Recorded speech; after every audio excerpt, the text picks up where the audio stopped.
traveler.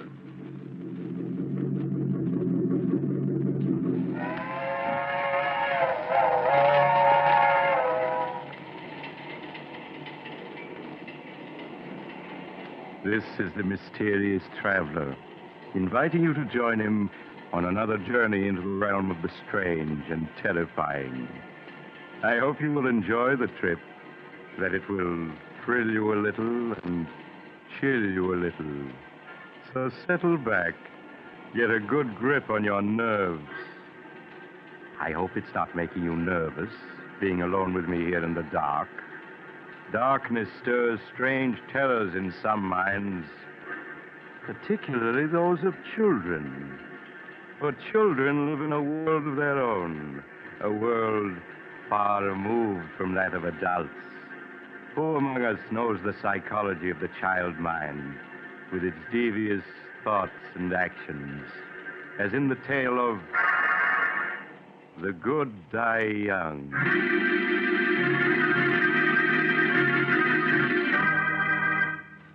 Years ago, when I was practicing medicine, I brought a child into the world, a girl who was named Sandra. In the years that followed, she grew into an extremely beautiful and clever child.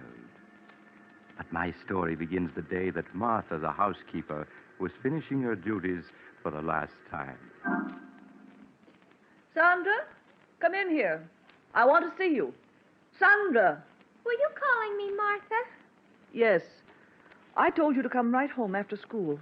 Where have you been? Oh, I'm sorry, Martha.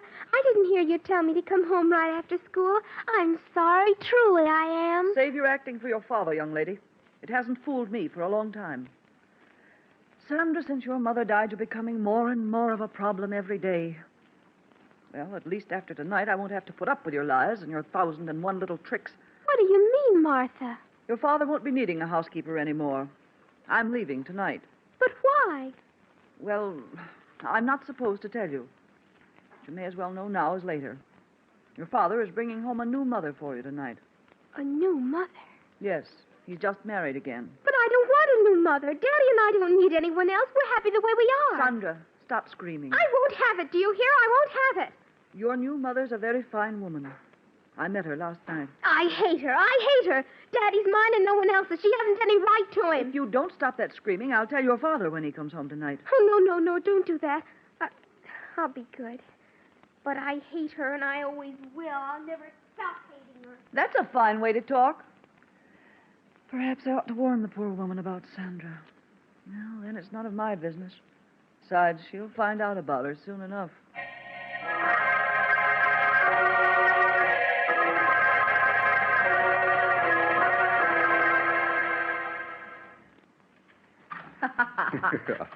Stephen, it's ridiculous you're carrying me across the threshold. All right, darling. It's tradition in my family to carry the bride over the threshold. There you are. Oh, Stephen, what a lovely house. Mm-hmm.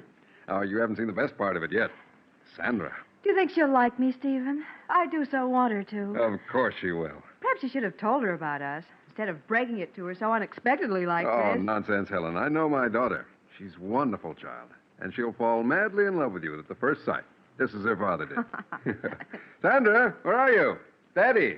Daddy, you're home early. Oh, I'm so glad. How are you, darling? Oh, Daddy. I have a surprise for you. A surprise? Mm-hmm. Sandra, this is Helen. Helen, I want you to meet my daughter, Sandra. Hello, Sandra. Hello. Darling, the surprise I just mentioned is Helen. We were married this afternoon. That means that Helen is now your mother. Oh, Daddy, that's wonderful. Now I'll have a mother just like all the other girls do. Oh, I'm so glad. So am I, Sandra. And I'm sure we're all going to be very happy together. Of course we are.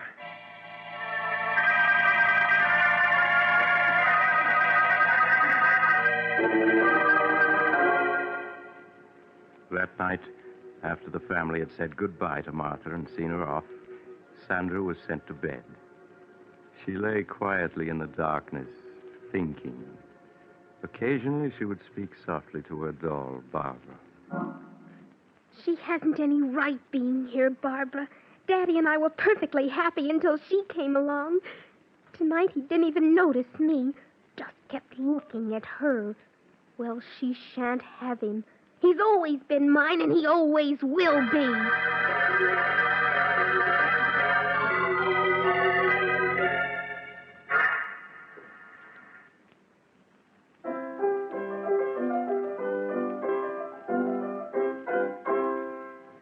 There. That's enough of that. Now, let me see.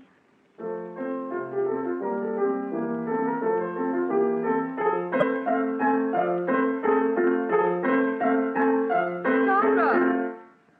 This is the second time this afternoon I've asked you not to pound the keys that way. That's no way to play. I'm sorry, Mother. It's not only the piano, dear. There are many other little things. And you pay no attention when I speak to you about them. I don't mean to do them, Mother. I just forget. Well, please try to remember, dear. Now, I want you to play the piano as you did last night for Daddy. He was very pleased. Yes, Mother.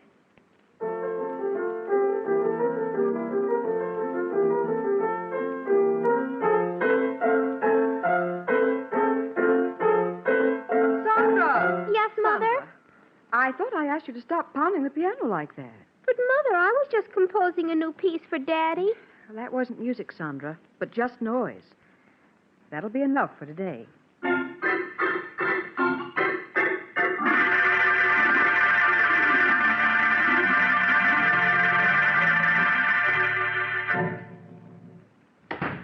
Hello, beautiful. How are you, darling? Well, I wasn't Sandra at the door to meet me. She's all right, isn't she? Oh, of course, dear.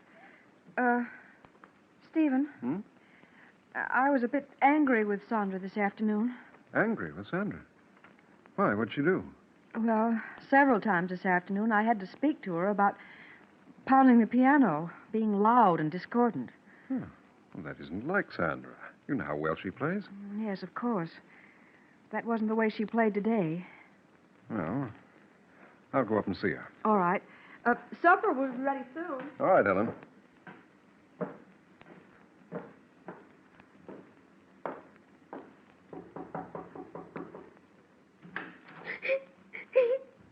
Why, Sandra, what's this? Oh, Daddy, Daddy. Well, what's wrong? You never cry. I was only trying to compose a new piece for your birthday next month. A new piece for my birthday? Yes, I wanted to surprise you. Oh, there, dear. You mustn't cry. I'm sure Mother understands you didn't mean to be bad. Now, here, let me wipe your tears. Oh, Daddy, I love you so. I just wanted to compose something wonderful for you. I understand, darling. Oh, Daddy, you always understand.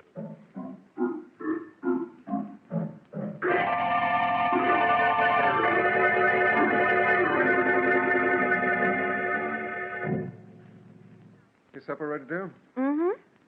Where's Sandra? She'll be down in a minute. Helen, Yes, Stephen? she really didn't mean to pound on the piano and get on your nerves. It's just she was trying to compose a new piece for me.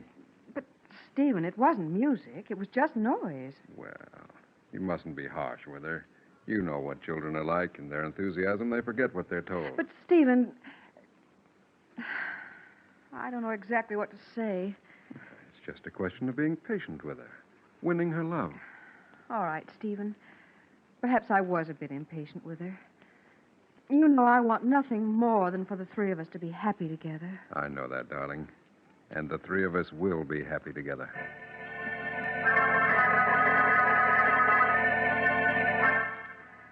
In the weeks that followed, Helen tried to overlook Sandra's slamming of doors, and constant droppings of objects, and other nerve-wracking incidents.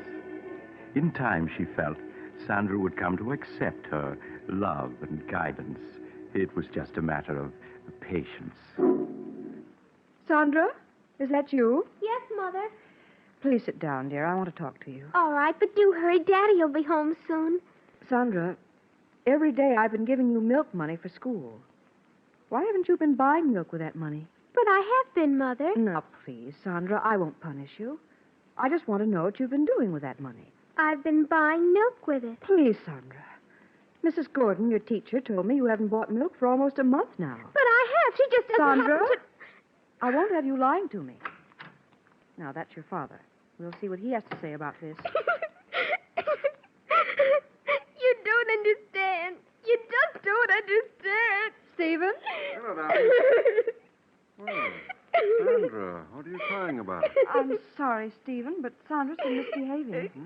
I think you'd better speak to her. You just don't understand. What's she done, Helen? Well, Mrs. Gordon, her teacher, told me today that for the past month, Sandra hasn't been buying milk with her milk money.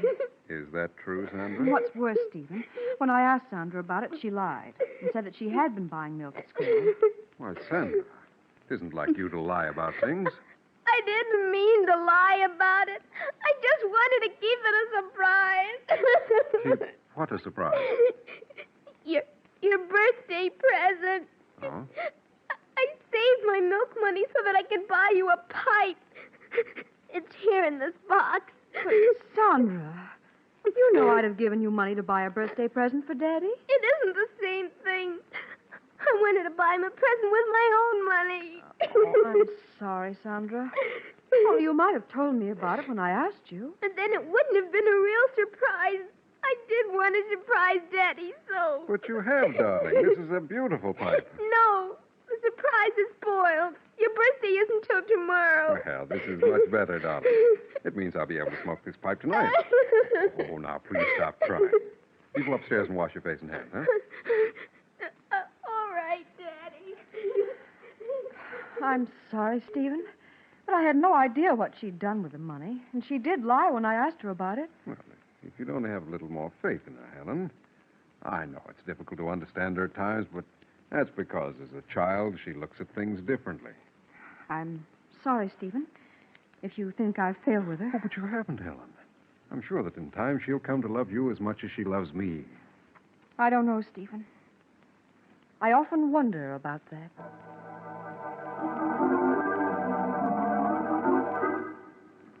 As the weeks went by, Helen found herself coming no closer to winning Sandra's confidence.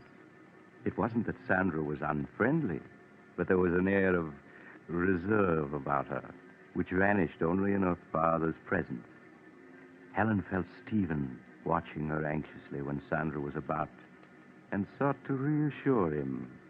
Her one thought was to preserve their happiness. Hello, Helen. Hello, dear. Oh, what happened to that vase, dear? Sandra broke it. Oh? Well, accidents will happen. Stephen, this is the fourth piece she's broken in 2 weeks. And each of them were pieces I've treasured, had for years. Why, Helen, you sound as though Sandra had deliberately broken those vases because they were yours. Well, why is it that only my things are broken? Oh, Helen, surely you don't believe she's deliberately breaking your things. I don't know what to believe. The first few times I thought it was an accident, but now... But, Helen... Oh, please, Stephen, let's not quarrel. Perhaps I'm wrong. I admit I haven't any proof. It's just all the little things adding up. Helen, what are you talking about? Oh, you wouldn't understand even if I told you. Where's Sandra? In her room, I suppose. Well, I'll go up and see what she's doing, huh? All right.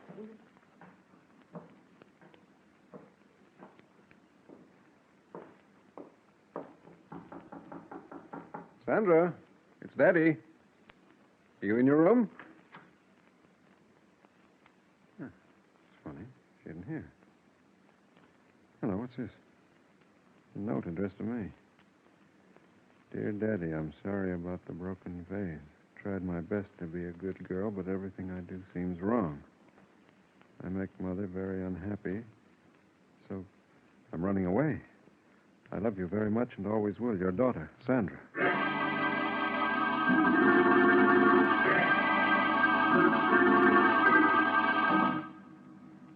After searching vainly for an hour in the dark and cold, Stephen returned and notified the police. All through the long hours of the night, he and Helen sat up, not saying a word, each afraid to speak, for fear of what might be said. As the first rays of dawn showed, the doorbell rang. Stephen rushed to answer it. Mr. Hamilton? Sandra. Oh, Daddy. Darling, everything's all right now. I'm the police matron from the 55th Street station, Mr. Hamilton. One of the officers on the force just found her. Thank you. Thank you very much for bringing her home. Oh, that's all right, Mr. Hamilton. It's our job. Goodbye. Goodbye. There, dear. Don't cry. Oh, Daddy, it was so dark out there. And I thought I'd never see you again. What a thing to say. How do you feel, Sandra? Do you want me to take her, Stephen, and put her to bed? No, I'll do it, Helen. All right, Stephen. Just as you say.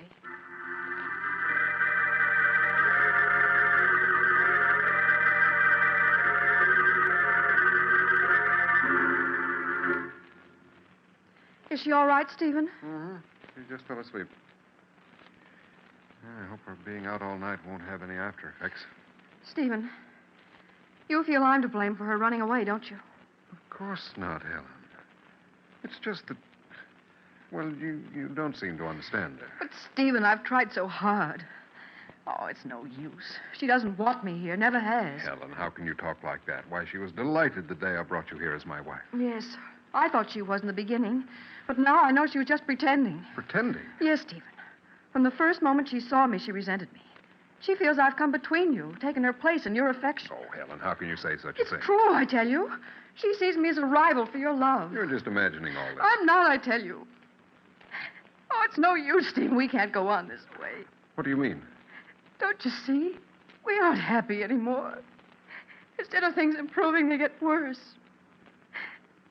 Perhaps it would be best if we were to separate. Helen, I won't hear of it. I love you, darling. I wouldn't want to live without you. Whatever misunderstandings we may have about Sandra, I'm sure we can straighten them out. I don't know, Stephen. If you love me, Helen, you won't give up so easily. Please, say you won't leave. All right, Stephen. I won't leave. Perhaps we will be able to work this out. I hope so.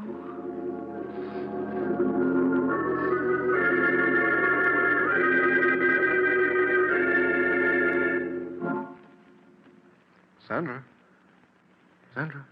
you awake, darling? Yes, Daddy. Sandra, Mother and I were very upset when you ran away last night. Mother seems to think you ran away because you couldn't get along with her. She felt so badly about it, she wanted to go away. She did? Yes. But I told her how much we both loved and needed her. So she's promised to stay. Oh. I see. Sandra, you will try to be a good girl and do as Mother wants, won't you? It would make Daddy very happy. Oh, Daddy, I'd do anything to make you happy, anything. That's a good girl, darling. Now, you get up and get dressed, huh? I'll wait for you downstairs. All right, Daddy. He just doesn't understand. He should have let her go, but she's still here. And she's going to stay. I won't have it. I won't have it. I hate her. I hate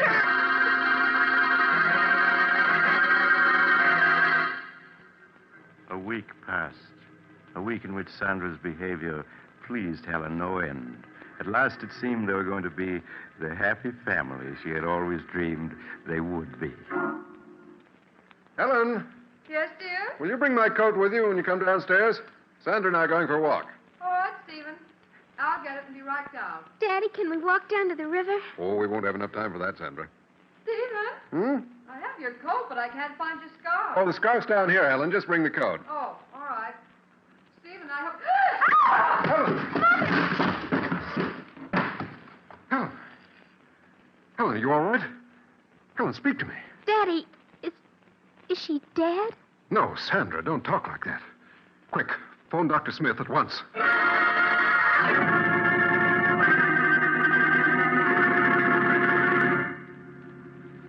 I arrived at the Hamilton home to find Helen suffering from shock, but otherwise unhurt.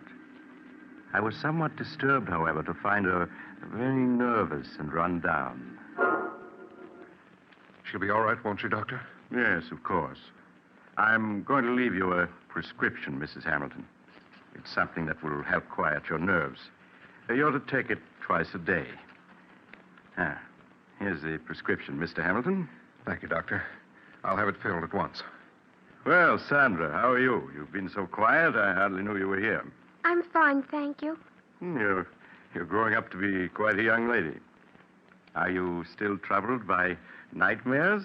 Yes, she still has them once in a while. No, it's just her nerves. If she continues to have them, you might give her some of the medicine I've prescribed for your wife. Well, I must be leaving. Goodbye, Mrs. Hamilton, and stay in bed a few days. I will, Doctor. Goodbye. Goodbye, Goodbye. Doctor. Well, darling, you gave us quite a scare. Yes, I slipped on something on the top step. You must have slipped on a marble, dear. I found 7 or 8 of them on the top step. Marble?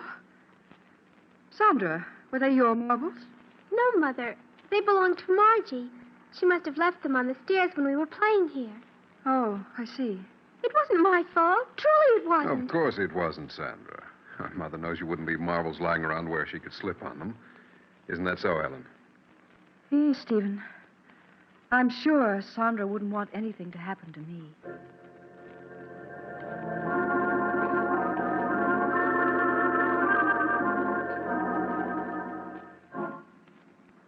Sandra, will you come into Mother's room a moment, please? Yes, Mother. The medicine that Dr. Smith prescribed for me is in the bathroom. Will you get it for me, please? All right, Mother. You'll find it in the medicine chest. It's in a blue bottle. Yes, I know what it looks like. Oh, here it is. That's fine, Sandra. Just bring it to me. Here you are, Mother. Thank you, dear. Oh, Sandra, this isn't the medicine that Dr. Smith prescribed for me. Didn't you read the label? This bottle has poison in it. Poison? Well, yes. It's right here in red letters on the label. Oh, I'm sorry, but this bottle is blue, too. It looks just like the one with your medicine. Yes, it does at that.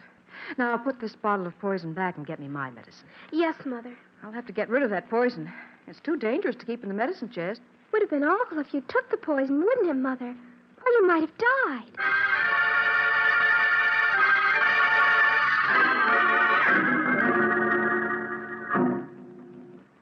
No, go away. I hate you. Oh, I hate you. He's mine. You shan't have him. He's mine. We don't want you. We don't want wake you. up, wake up, wake up. You're having a nightmare. Oh, Daddy. Daddy. Don't leave me. Don't leave me. Well, of course I won't, Sandra. Stephen, she's so frightened. Yes, these nightmares leave her nervous for hours. Darling, there's nothing to cry about now. Oh, Daddy, I was so frightened. Come here a moment, will you, please? All right, Ellen. Oh, Daddy, don't leave me. No, Sandra. I'm not going to leave you. I'm just going to see what Mother wants. What is it, Ellen? Stephen, Dr. Smith said that if she had a nightmare, some of the medicine he prescribed for me would help her. Well, Sandra doesn't like taking medicine. But this medicine's very easy to take, and it'll have her asleep in no time. If you think it's best. Yes, I'm sure it is. Now, you go back to Sandra while I get the medicine and a glass. All right, Ellen. Now, Sandra. You must stop your crying. Daddy's here. Don't go away, Daddy. I want you to stay with me. Of course I'll stay with you. What were you dreaming about, dear? I don't know. It was all so mixed up. Oh, Daddy, will you always love me more than anybody else in the world? Of course. Now, stop your crying. All right, Stephen, I have it. Now, if you just have Sandra sit up. Come on, darling. Sit up now. That's it. What's Mother doing? She's pouring you some medicine. It'll help you sleep, darling. Medicine? Yes. It's the same medicine Mother takes for her own nerves. No, I don't want it. Now, please, Sandra. It'll make you feel much better. No, don't come near me. I don't want But, it. Sandra, Mother takes it twice a day. There's nothing to it. No, I won't take it. I won't. Perhaps you'd better let it go, Helen. Nonsense, Stephen. She'll have us up all night if she doesn't take it. All right. Now, Sandra, stop being a baby and take this medicine. No, Daddy, don't let her make me take it. Don't let her. Sandra, are you going to let me give you this quietly, or do I have to make you take it? No, it'll kill me. I know it will. Here, let me hold your head. That's it. No. Now, Sandra, stop clenching your teeth. Open your mouth. Do you hear? Daddy, don't let her. There, you've taken it. All this fuss over nothing. Helen, she's choking. Daddy, it burns. Sandra, what's wrong? It's burning me. Daddy, help me. Help me. I can't breathe. Helen, quick. Call Dr. Smith. Tell him it's an emergency.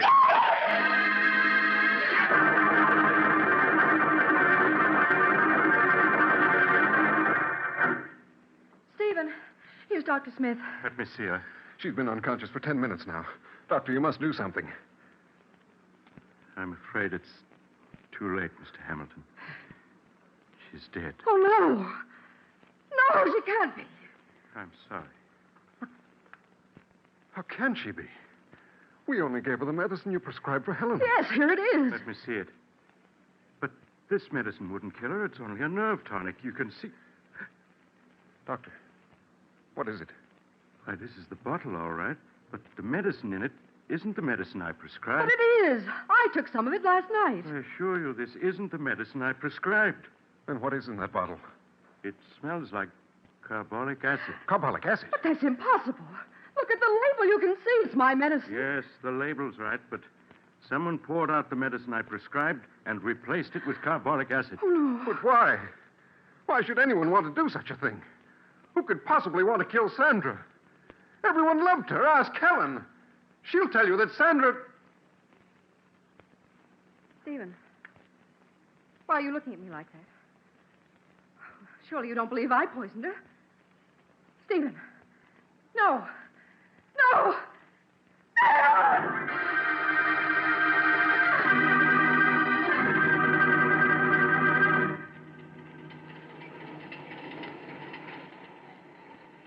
This is the mysterious traveler again.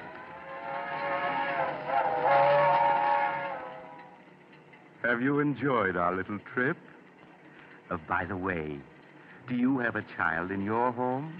If so, I do trust it isn't angry with you. You can't be too careful with children. Why, I recall another child who, after being punished by his parents, took a razor and... Oh, you're getting off at the next stop. I'm sorry. Perhaps you'll join me again soon. I take this same train every week at the same time.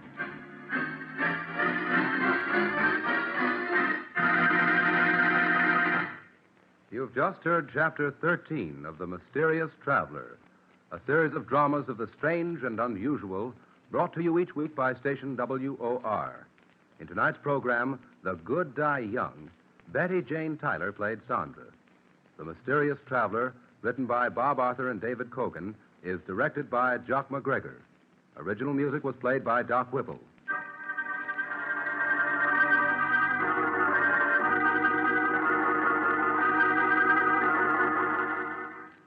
Listen next week to a tale titled Design for Death. Another Tale of the Mysterious Traveler.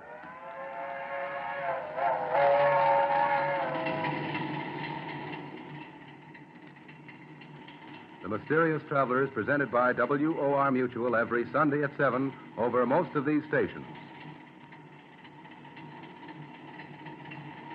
This is Mutual.